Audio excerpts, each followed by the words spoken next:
আসসালামু আলাইকুম, সবাই কেমন আছেন? আলহামদুলিল্লাহ, আমিও ভালো আছি।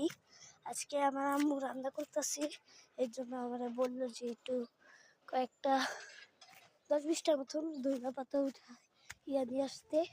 এই জন্য আসলাম ধনিয়া পাতা উঠাইতে। দেখেন বেগুন কত বড় হয়েছে, মাশাআল্লাহ। আর এই দিয়ে আমার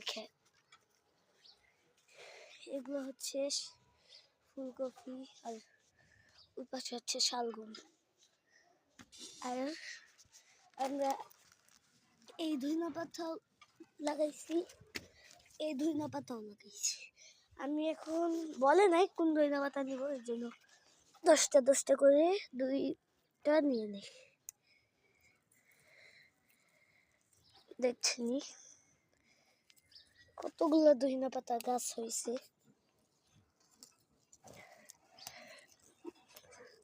আমি কিন্তু তুলতাছি, এই যে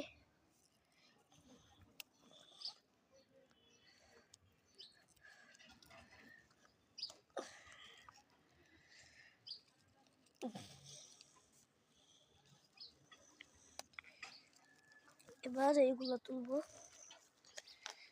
এই পাশের গুলো তুলতে অনেক মজাই লাগে। দেখছেন ধনিয়া পাতা ভিতরে অনেকগুলো আছে, এর জন্য একটু ভিতরে যাই। এই যে ধনিয়া পাতা উঠাইতেছি এখানে।